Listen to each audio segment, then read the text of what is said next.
Greetings, geeks. Welcome to episode 509 of Geeks in Space. I am Rob Commander Taco Malda, and joining me today in pretend low Earth orbit, I have two of the greatest geeks you're ever gonna meet.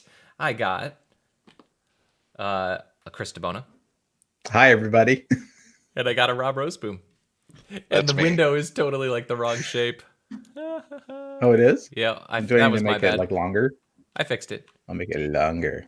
No, it was my window. It was my window Oh, that your was the window. bad window. Oh, okay. I'm not totally sure that the sound effects went through, so that's pretty cool. But I don't care. Well, folks, it's Friday. Did you guys watch The Boys? Oh, no. Is it out yet? Yeah, the first 3 episodes. Ooh, how was it? There's one scene in there that's going to creep you out. It's pretty great. Yeah, I can't wait to see it. I really love that show. The problem It's is so I good. think that 2 fairly lengthy segments from it were both in the trailers. So from the first Oh, episode, really? a lot of it is like, Like did I see this The episode Stormfront already? stuff. It's fun. Yeah, Let's see. All right. good times. That's all right. Let's see. Okay, Rob, you shared this one, which is pretty amazing, and I haven't read it yet, so I'm looking forward to it. Flat Earthers. Yeah, some more flat earther nonsense. They don't get into a whole lot of specifics, but evidently this Italian couple decided that they were going to sail to the end of the earth. And what do you know? They didn't quite make it. You know, if ended they up- die, is anything really lost? Well, they ended up, I can't remember what island they ended up stopping at, and then the authorities there were like, okay, you have to stay here now for quarantine. And they tried, I guess, escaping a couple times, leaving, and authorities are like, nope, not back in your boat. You have to stay here for a certain period of time, and that's what they ended up doing. But they didn't find the edge of the earth, gentlemen, which they What? But That they was- found the edge of Italian patience. that's true. So The funny thing is, they orient themselves with the compass on an instrument that works on the basis of terrestrial Right. magnetism. That's Zacchici what- told the Italian newspaper La Stampa, a principle that they, as flat earthers, should reject.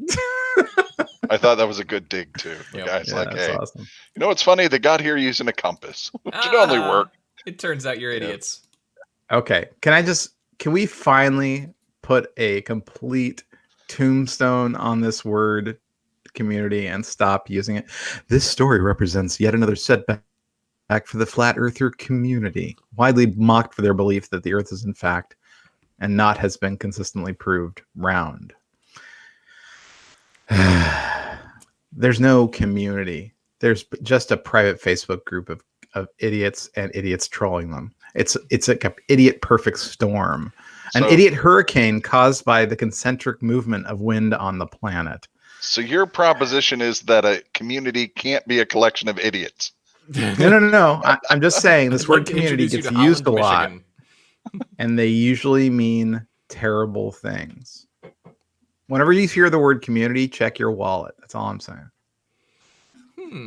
You have a good and strong historical basis for that statement. Boy, don't I. As do I. Holy crow.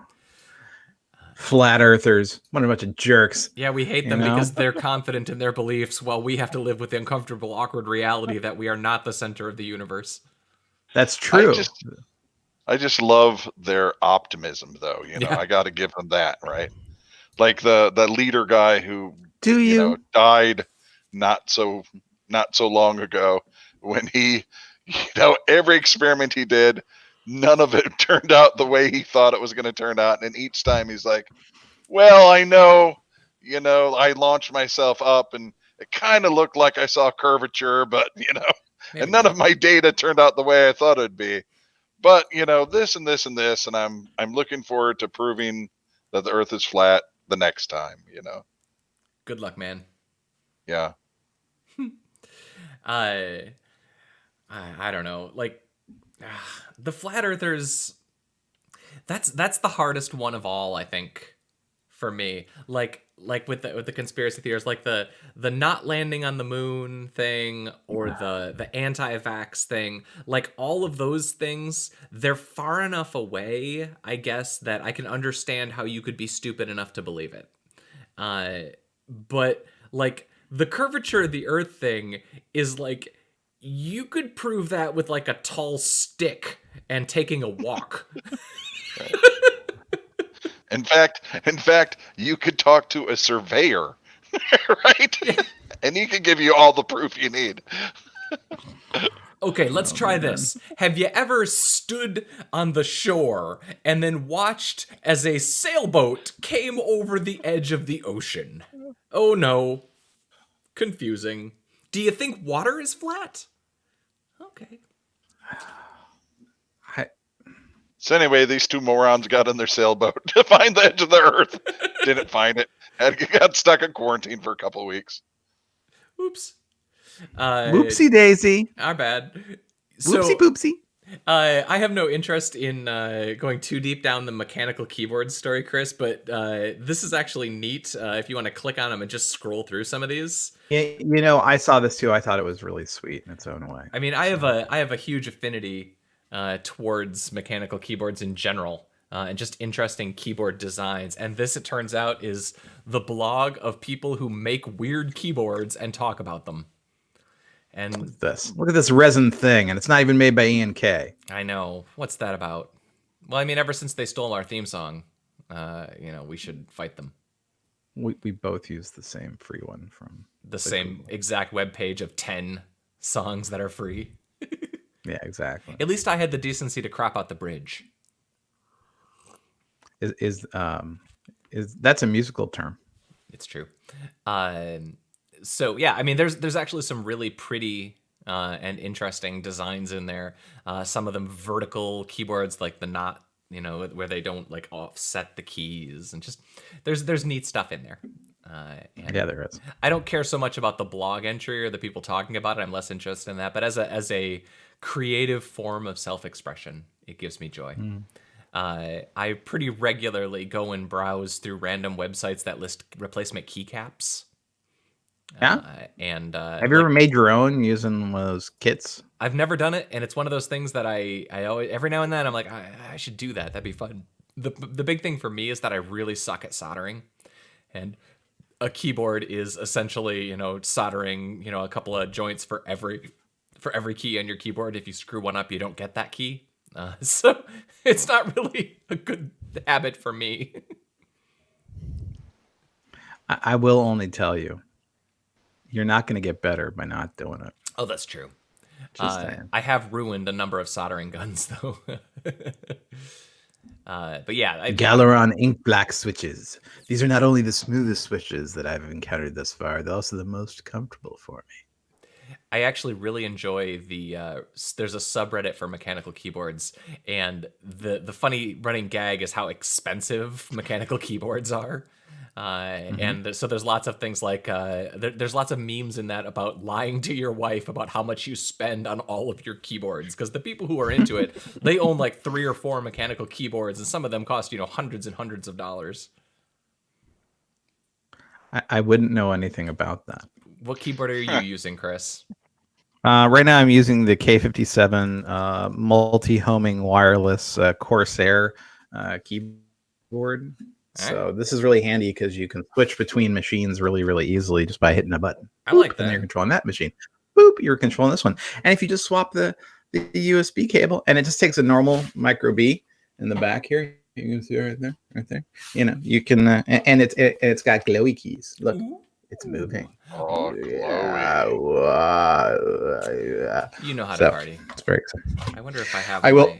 I will say my only sad thing is the IQ software. I found out the most recent revision of it melts down batteries apparently on laptops. So I'm like, oh, really? But I'm very disappointed in Corsair. I have a Corsair who's going public in the coming weeks, by the way. Right? They got some cash, I guess. They want some cash. They want some cash. Give me some cash, man. Give me some cash. Give me the cash. I have a K2 Keychron that I'm using right now. Oh yeah. It's brown switches because I was using a super clicky one, and when we were Mhm. recording episodes, I had to replace my keyboard because the clickies were so loud. I could pick up my own clickies through my microphone, and it made me angry. Yeah, that's a little frustrating. Isn't it? Let's see. Look at this keyboard, though. I mean, it's what a beautiful. piece of beauty. You'd never right? want to use it. No, of course. Well, no, but you would because it's a keyboard and that's how you type things. It's gorgeous. Mr. Malda. It's I know that gorgeous. you have people to type for you, but people like me and Rob, we have to do our own typing. So you prefer You to know? type in a keyboard? I do have someone who does vowels for me now. So Oh, really? That's nice. Coming up in the Fancy. Tell world. me about this. Much like many peasants, I really enjoy watching the real typewives of Dexter, Michigan, or whatever. I mean, I can't afford a full typist, but I got someone to handle the vowels for me, which is nice. Yeah, A-E-I-O-U, sometimes Y. Yeah, I've been trying to get one of my kids to handle the ampersand and the other kid to handle the exclamation mark, but it's not working. Oh, wow. I'm really sorry to hear that. You mean the and the bang? The and Is and the that what bang, you're talking yes. about? The and and the bang. Okay. That's the problem, I think. The kids don't know what an ampersand is. What's an ampersand, Dad? What's a hashbang, Dad? What's a shebang, Dad? That's right. Yeah. Why are you Why isn't your Don't get me started with the tilde. I like carrots. They make me see good. Yep. That's not the part. When I'm telling you to do the square of something, why do I have to type the caret? Yeah. And what's with the squiggly line? I'm not making an Enya. Tilde. Like Swinton? Like Swinton. My children would not know who Tilda Swinton is. This is a lovely keyboard, though. Let's see what he says about his switches. Well, it doesn't have stabilizers because I went with a full grid layout. The switches are MX Clears. I love these switches. They're quite heavy and quite tactical, and very tactical. They really feel mechanical, which is something I felt fits the built to last 70s aesthetics of the board. I got cherry browns. I like cherry browns. Yeah, I don't know what's on this one. I think feels like a brown because it's not a super clacky. I have some super clackies upstairs. I gave my clackiest of keyboards to one of my kids because it was just. Yeah, I've got a Huntsman Elite upstairs, and it's like you're shooting a gun. Bang, bang, bang, bang, bang, bang, bang, bang. You know. So. What's funny about that is that when I was using the clickiest of keyboards, my wife would come into the room and says, "You type really fast." And I was like, "Well, I mean, I do, but I don't type that fast. It just sounds really terrifying." Oh, are we going to talk about the Bloodwine? Sure, let's talk about the Bloodwine. I think they're tired of hearing us talk about what keyboards. did we agree was the bet for the Picard? Oh, I have to come to Michigan next time with a bottle of Chateau Picard, and we shall enjoy it. I don't remember what we were betting. Oh, it was over Elon Musk. I thought that Elon Musk was going to lose his defamation case with the guy he called, the diver in Thailand. And so I thought he'd lose, and I think he still might lose in British courts later, but whatever. But the bet was about the American case, and and you said, "Well, what are we betting there, gentlemen?" And I said, "Well, I have a bottle of fine Chateau Picard from 2576," and which is weird. So that's here. I'll show you the bottle because it's of course from this same website that spams me. New Star Trek wines. I wonder why they're like, "Hey, someone bought some of the Picard. Start sending them emails." We sold 8 of these, and one guy bought 2. One guy bought 6. Oh. Okay. I should really try it and see if I actually like it. But do you ever watch on the YouTube's Patrick H. Willems?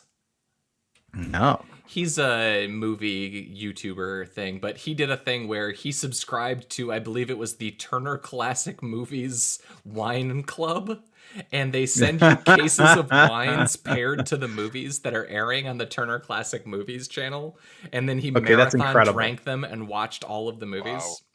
Wow. That's incredible. But I'm just saying, you could do that now. Well, so I will point out this isn't the first TV show wine that I bought. You make me wish I liked wine. You know, we Did you ended up buy picking- some of that elf wine? No. Look, did they do an elf wine? 'Cause There's that's hints kinda of cat in it. So Yeah. gross, dude. Oh, Willie. Oh my god. Yeah. Okay. Here we go. I'm gonna share a tab, and you guys are gonna lose all remaining respect for me. So Outlander is a TV show. Nice. I have to tell you. You sure you didn't buy supernatural wine? I did not buy supernatural wine, although there is one. You could really taste the Dean. Oh, that'd be another good one. No. Seriously though, I mean, so the Sassenach is like a dessert wine. The Dame Blanco is actually really tasty. Actually, all the wine was very tasty. So I ended up buying 2 of them, and we have some friends we watch Outlander with. So for Christmas, I got them a case. And they're like, "Thank you, this is so sweet." I mean, you wouldn't think it, but the Gilmore Girls port is really, really good. Oh yeah, buy that. Let's see now. She is given the name La Dame Blanche by her husband and as a clever ruse, but in truth, Claire does possess some of the cunning powers of this mythological figure, using them to turn fortunes her way.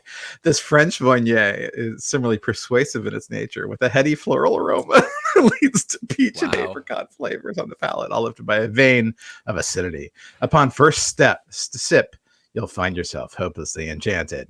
You know, if you are a sommelier wine guy and a fan of a particular show, I imagine that getting to do a wine pairing like this is just like super fun, because you get to write up that stupid write-up, and like wine people are idiots, so they're gonna pay for it. Yeah. Well, I mean, these are not cheap. Like, this is $50 a bottle for Klingon Bloodwine, which is most likely just like a Syrah. You know, that's what I'd make it. You know, because you does it have real blood in it? Well, if it doesn't, isn't that just like false advertising?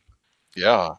And all we really want is Romulan ale, which for some reason they will call Romulan whiskey on Lower Decks. Don't start. No, Lower Decks doesn't exist. Fair enough. You know, honestly, my Chateau Picard is not as valuable as it could be because of the low quality of the Picard TV show. Yeah, you speculated. Yeah. I speculated and I lost. Okay. It's true. Well, someday. Also, they use these really weird bottles. They rebottle them into these science fiction bottles. That looks like cologne. It's just, you know. Yeah. I'm unenthused. You know? Yet somehow you bought several bottles and are getting spam, are now probably a measurable percentage of their Google Analytics report for the day. Yeah, so I bought 6 bottles because it came in a special case. Oh yeah, you want the collector case. Which I immediately threw out, just for the record, because it was just like some cheap like wood, like waiting to give me splinters, you know. But I'm sure the wine is somewhere, lovely, as we'll find out together when I come out to Ann Arbor next time. Yeah. Somewhere someone is like, find out what shows he watches and make him a wine. Make him a wine. He's a sucker. We're gonna make Witchblade wine, but there's not gonna be a Witchblade anywhere on the bottle. And then he's gonna tell us about how there's not enough Witchblade, and he's gonna dedicate many hours of his life to ranting about the Witchblade and the lack thereof. Maybe there's a little Witchblade at the bottom of the bottle, like the worm in a good tequila. You know? Wait, good tequila? Nice. Yeah. Well, the worm authentic in a good tequila. I'm sorry. Any blade on a Witchblade wine better be on the effing label. Otherwise, you guys are going to have to listen to me talk about it for 15 minutes. And I don't think anybody wants that. No. Although I will say, given how few people we actually have listening to this podcast, the number of people who heard my last Witchblade rant, which is extremely relevant when it comes to debuting a feature of a superhero. Okay. All right. Extremely relevant. Like Stormfront, if you don't see her power in the first 3 episodes, are you really meeting Stormfront? I don't think so. Right? She's just some racist white lady from Portland. Anyway, so let's continue with the broadcast. But there is a Klingon Bloodwine available from the makers of Chateau Picard. Excellent. And it's $90 for a 2-bottle pack. Well, this is a different thing. This is Oh. the one where it's paired with the United Federation of Planets. Oh, so they can Sauvignon have Blanc. unity. Well, yeah, this is like the peace pack. You make an enemy. You kill your enemy by making him your friend. Pack. That makes sense. Yeah. I've been rewatching The Next Generation, an episode or two every day, and it's Nice. been really enjoyable to sort of like I knew about the war, and all that, and like the way that all that stuff worked out. But it's been really pleasurable to go back and like watch, where in the storylines where these things originally happened, and Nice. once again to be reminded how much I enjoyed good episodes of The Next Generation, and how Picard doesn't even come close. It doesn't. They're not It's even playing the same disappointing. game. Picard is trying They're to be not. Discovery, and Picard should have tried to be The Next Generation. It's true. Let's see. All right, so there's an amusing article on there. I imagine we will all have a similar story. The joys of owning an OG email account. I think it's from Krebs, but the story was something to the effect of he has a common short word as an email. I think he's saying on Gmail on this, but it's a similar problem to people who have like the Twitter handle Bob or whatever, really short, pithy names. Those folks get it into a weird first world problem. A weird 1% problem that normal people don't have to deal with. They get signed up for spam mailing lists. They get people trying to hack their accounts because it's a short email. I found that very amusing. And also, I was reminded of the fact that I couldn't have my own nickname on any service I tried to log into for like 10 years. Well, so the funny thing about this is when we created Gmail, we didn't let anyone have usernames under 5 characters. We just use them as spam traps, and then we started letting some people have some. But I was too stupid to realize this, and so I didn't get Chris@gmail.com. I got Steve. Anyway, it was very sad. But, I am still grumpy because, first of all, I really would like Malda at Gmail, Murder. but I have R Malda, which is obviously crap. So lame. I know, so lame. But also, somebody friggin' squatted Commander Taco. Seriously? Oh yeah. But that's yours. Agreed. But that one got Don't they know that's yours? I emailed it and then never got a reply. If you had taken that job at Google, maybe you would have actually not been able to get it either. But no, because why on earth would they kick somebody off for name squatting? I will say Twitter gave me my name back because somebody squatted Twitter. That's nice. Somebody squatted it on Twitter. And then I had a throwaway account that I used on Twitter. And then there came a point where I was like, all right, I'll go through the effort of actually getting my nickname back when I decided that I would actually use Twitter, which was when I was getting ready to leave the old gig. I figured I probably should get on a different social network now. Anyway, I found that funny, and it's a weird problem. We got one on here about Bronze Age Britons using bones of their relatives to make musical instruments. Yeah, I saw that, and it's just this should just remind you that at its heart, the British Empire is a bunch of cavemen, who hid on their island and made musical instruments from the bones of their families. I mean, like, hey, Dad sounds really good today. Do you think his bones are dry enough that we're getting a better tone? Grandma's a little flat. Grandma's. What better way to celebrate the memory of Aunt Catherine than by making a flute out of her femur? Sure, that's true. I was trying to figure out what instruments would be practical, because obviously, I guess you could make almost any stringed instrument. They're all flutes. Yeah. All of them are flutes or flute-like instruments. Giving everyone, giving everyone blood diseases every time they bring, Aunt Kathy's spine up for their clarinetting. Yeah. Well, they for sure already scraped the marrow out and eaten it, right, for the calories. Oh, yeah. Because, winter's harsh. So. Can So you yeah, you don't have to imagine? worry so much about the disease anymore. I'm thinking about how when my children were in third grade and they all had to play the recorder, that would be like a Yeah. different thing where all the children bring in the bones of their ancestors for recorder class. And then some Mhm. kids who don't have, like, they're orphans or whatever, so they don't have bones of their ancestors, they have to use, like, the class recorder, which is like, Mhm. maybe an old principal who donated his Yeah. femur. Well, also, they think that it wasn't like they were just jamming out with, the bones of their relatives. These were like special occasion things, where like, oh, for Thanksgiving, their version of Thanksgiving, they'd break out grandma's leg and, play a couple of favorites for everyone while they huddled together and celebrated the new moon, We need a dope bass track for this next thing. So let's get Uncle right? Mo. Uncle Mo's gets a real good bass tone. Uncle Mo is a substantial Right. man, so he makes the best bass. Yep. So things used to be different. I guess This sort of thing's frowned upon these days,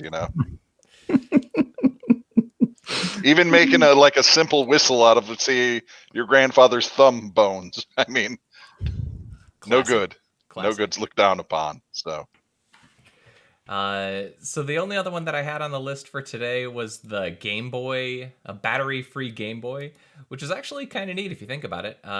They're trying to build essentially the same power as a Game Boy, but without requiring you to stick AA batteries into it. What was this now? Let me take a The look. Game Boy battery story, or a Game Boy without batteries. It's super. Does it have a cheap. crank or something? Super cheap. Let's see. Oh, solar energy. you just have to pedal a lot. Yeah. No, it's solar, but that screen, man. Yeah, that's not. It could have gotten a bigger screen. That's not. Well, I mean, maybe, but it's a watch. You know what I mean? It's like a calculator. That was quite a sneeze. No sound. Well, that's nice. No sound. It's a cool hack. They should have gone all the way and had it be powered by AIM radio frequencies, Oh, sure. Powered by Tesla. Let's see. No, you guys made a crystal radio when you were kids, right? I never did that one. Really? Mm-mm. No. Basically, the idea is you have a resonating crystal in the AM bands, and then you basically run it from there to a tuner to a speaker, and there's no battery.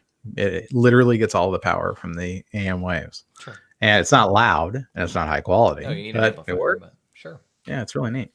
So. I don't know. This is a cool little project. A lot of solar panels, though. Yeah. Let's see. So this week, I think Tenet officially releases around the world, which puts everybody at a choice. And I'm not talking about the moral choice of piracy versus not piracy. I am talking about the choice between spoilers versus watching it on a crappy screen. I think that you all have big enough TVs that that's not a real choice. But it won't be a cam. Like if you pirate it this weekend, it's probably going to be a crappy camcorder rip. Yeah, that's true. The worst case scenario. But if you don't watch it in the next 2 weeks, 3 weeks, I assume spoilers for it will leak out everywhere. I don't think spoilers matter because it's gonna be gibberish. It's gonna be time reversing, travel, magical particle BS. Here. Oh, I'm sorry. By all accounts, the story is so convoluted that no one can figure out what's really going on. Right. So, good luck spoiling it. Right? Yeah, it's an unspoilable movie from an unspoilable director, frankly. So I think that you're good. Take my time. That's the other thing, though, is that I want nothing more than to see this on an IMAX screen. But I mean, by the time movie theaters are even practical, there's only one IMAX screen within 50 miles of my house, or one good IMAX screen. Yeah, I mean, I think you know the answer. It's not worth trading your life for watching this. So no, I can't. But I don't know. And Rob was saying that I wouldn't worry about spoilers. Yeah, I wouldn't bother. I wouldn't worry about spoilers. Here you go. It's a fine movie. You'll watch it. You'll enjoy it. You might watch it again to get some of the stuff from early on because it's a time travel story, but it's less complicated than Primer and probably way better filmed and audio edited. So there you go. You know, although from what I hear about his audio stylings, is he lets the music overpower the vocals. You know, so he did that a lot in Interstellar too. Yeah. Exactly. Was it Hans Zimmer that did that score? They let them go loud. Yeah, but Hans Zimmer is busy on Dune, so he couldn't do this one. So he has the guy who did some other stuff. Here's a weird question that I have no real sense of. Like I understand, generally speaking, having done enough video editing, like how long it would take for you to edit a movie. Like I can wrap my brain around that. I cannot in any way, sense, or form figure out how long it takes for John Williams to compose a John Williams type orchestral score for a movie, because Michael Giacchino or however you pronounce his name, that dude scores like 20 movies a year. So I assume that he's got a team of like 30 people working for him in order to do this. And they always say, you hear people say like 10 weeks or 6 months, but I'm never clear, like, is that like 10 weeks of really busting hump, or is that 10 weeks of phoning it in and handing it off to an intern? Like I've always wondered like how long scoring takes, because like if you're doing a weekly TV show, I assume you're leaning on, you know, a bunch of pre-composed themes and melodies and stuff, but then you still got to perform that whole thing. And and I assume for a TV show, you're using a keyboard and not like bringing in an orchestra. I don't know. There you go. Bear McCreary. So like every question, the internet has an answer. So Bear McCreary came to Google and he gave this talk about how he scored Battlestar Galactica and all the rest. And you know, what it sounds like to me is honestly, it's a guy in an office with a keyboard and Ableton and talking with the writers and the producers and the actors and making sure that everything is right, you know? And so it is actually very much a craft. It's a labor, right? And but there's a huge difference between, and they have helpers, but not like interns that just say, "Hey, why don't you go take this now?" Haha, you know, it's not like okay, that. But so Michael Giacchino did like 6 movies in 1 year, and when your goal is to like incorporate a full orchestral score, that's a different deal than Bear McCreary. If you want to see a cool story on this, Disney Gallery on Disney Plus, The Mandalorian. Like episode 6 or something is all about the dude who scored The Mandalorian. And that very much fits with what you're talking about with McCreary. You know, it's a dude in a room with some keyboards and some instruments, and like, you know, he talks to the directors and does that. But like there's a jump between that, because what that is you've got 20 or 30 little snippets of music and you're performing them probably relatively live to episodes, whereas composing an orchestral score, that's a different kind of work, and I've never got a sense of that, because like John Williams, he would do like maybe 2 or 3 movies a year, like on a busy year.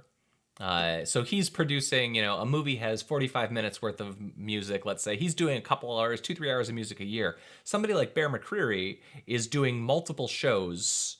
You know, he's doing 50, 60, 70 hours of music a year. Yeah.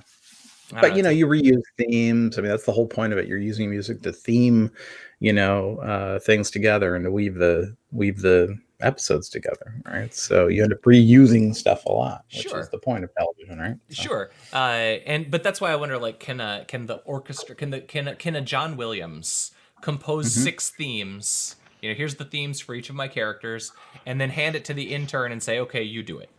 Like, is that how I'm man? It's like I said, with editing, I get it. With with music, I have no clue. Yeah, I mean, I figure. Do you remember that thing that was going around the internet in the 90s? It was, you can't have 3 John Williams scores in your head at any one time. You can just have Superman, Indiana Jones and like one, but you can't have Star Wars and Superman and Indiana Jones, or you can just have, two but not three. Right. Like, you cannot remember them, because they're both thematically similar. But yeah, I don't know. So I just thought that was kind of a funny thing. Anywho, we've crossed 35 minutes. Anyways, but Goranson was the one who was brought in when Zimmer couldn't do it, right? Goranson and is that doing was on the everything strength now. of his work with Creed. Yeah, he's the new Ramin Djawadi. I mean, he's the guy. So. There's another one too, a Russo, but not related to the Russo brothers. Russo, and then Ludwig here. This guy and Giacchino is the guy who does every movie now. It's like if you couldn't get Hans Zimmer, you get Jeff Russo. That's right. Jeff Russo. Yeah, he's done like his list of his credits is a lot of good stuff. Yeah, he did Fargo. That's right, and Picard. Sure. The music wasn't the problem. No. No, I mean, but he's like you see his name, and it's probably something that you've seen. Umbrella Academy. Oh, that's right. Yeah. Yes, he's the Umbrella Academy guy. He also did a really cool show. He did Altered Carbon.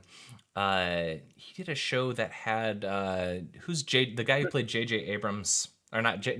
Jonah Jameson, in the Spider-Man trilogy. Oh, wow! So he did Whiplash. Oh, Whiplash. No, but that guy was in a TV show where there was like a parallel dimension.